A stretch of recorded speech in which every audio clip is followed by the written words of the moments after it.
Hello everybody! Today I'm going to install Hyper-V on my computer, showing all of you how to install it and set up your very first virtual machine, plus a few extra from my journey on learning Ansible. It's an automation language for Linux.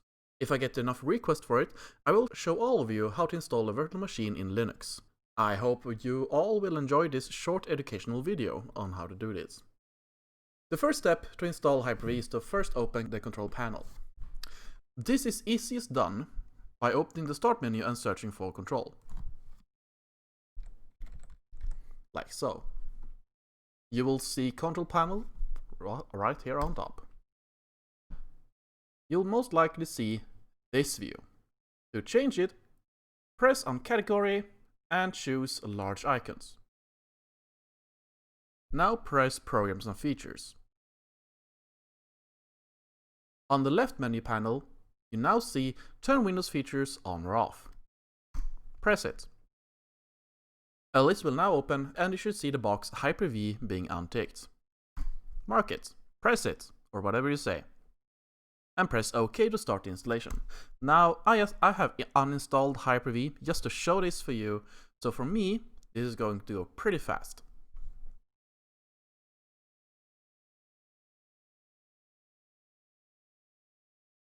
Okay, and now it wants us to restart the computer. So I'm going to restart my computer right now.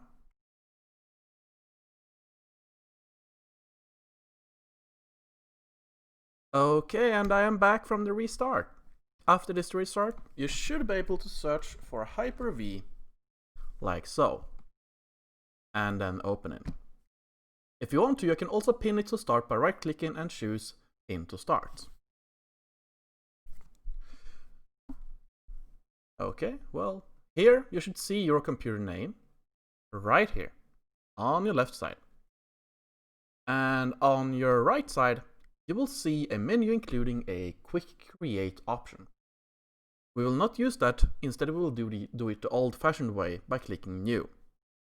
But before that though, we need to create a virtual switch. And we do that by pressing the virtual switch manager right here on the right side.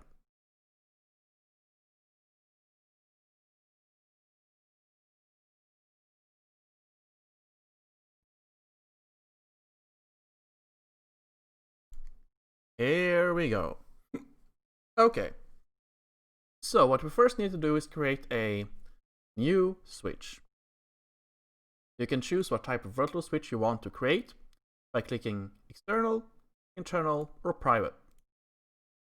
If you want to see what they all do, just go here and read down below right here. I will create an external NIC, or Network Interface Card. I choose it and I press Create. A name for it should be, well, in this case, at least for me, it's going to be Ansible, as I'm going to learn Ansible later on. I choose the correct network card, so the virtual machines will reach internet. And then I press Apply. It may disrupt your network. If you get any problems with this, also known as not getting back your internet, just restart your computer and it all usually fixes all up. If it doesn't help, try to reinstall Hyper-V and then restart your computer again.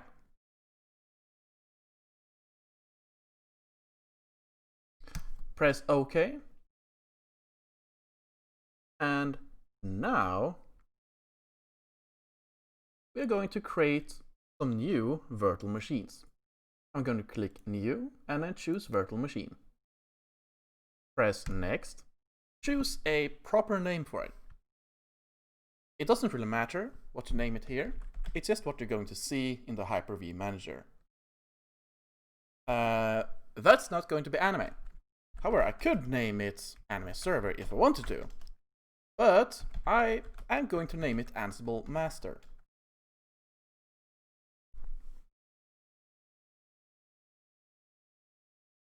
And then I'm going to choose a different location from default. Right here. You may choose to store in default location, but I'm not going to. That's why I've chosen another path. Then press next. I'm going to choose generation 1 as it is easier for me to install Linux on it. You may choose generation 2. If you do not know the differences, it will not matter to you. Press next. Startup memory. If you want to know what it does, well, you can read up here. The startup memory, I usually go with 1 GB of RAM for a Linux machine. For a Windows machine or, well, server, I would choose 2 GB. And make sure use dynamic memory for this virtual machine has a tick right here. Press next. Connection. Well, we are going to connect this virtual machine to the Ansible switch we created earlier. Press next. Now we're going to choose the size of this virtual machine.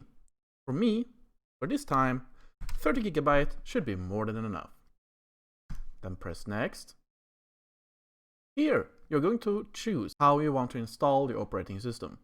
You can choose between CD/DVD, either physical or an ISO file. You can choose to install from a bootable floppy disk. Or you can choose to do a PXE boot or network-based installation. Right now, I'm going to do a ISO file. I'm going to click Browse, and then I'm going to choose my Ubuntu 2004 live server ISO. Press Open. You may choose whatever Linux distro you want. It will be, well, essentially the same for everyone, for every operating system there is. Then press Next. And then, yes, press Finish, and it creates, and you should be done.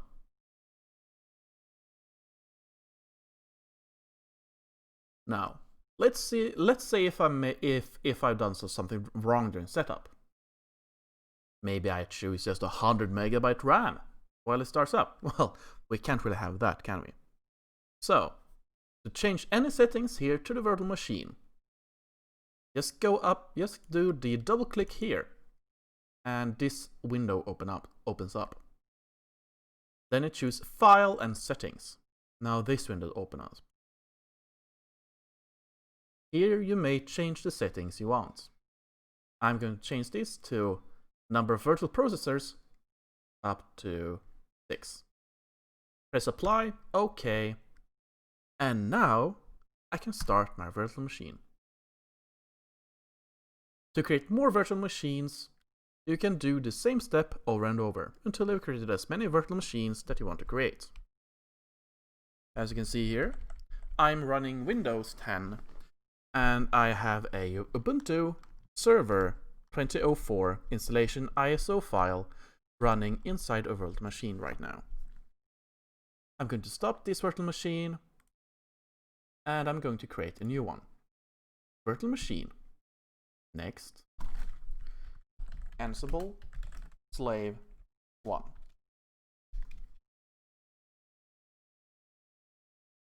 Choose where to place it.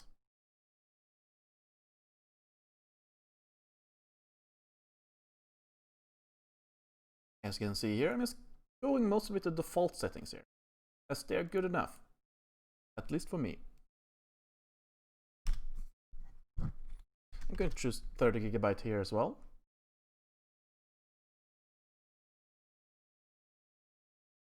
Choose the ISO image, and I'm going to choose 2004 here, and then finish. So, that's another one done. I'm going to create one more. New virtual machine, next, Ansible slave 2. Choose where to store it. Next, Generation 1. Startup memory looks good. Dynamic memory has been ticked. Next, and then networking. Next. Here. 40 gigabytes. Next. Operating system, how to install it. ISO. Ubuntu 2004 server. Finish. And there you go. As you can see, it is pretty easy to create virtual machines like this. I hope you learned something from this and that you had a good time learning this. If you liked it, don't forget to press like and potentially subscribe to this. And don't forget to hit that notification bell so you get all notifications when I upload, so you can follow me in my tutorials or my gaming videos. See you later.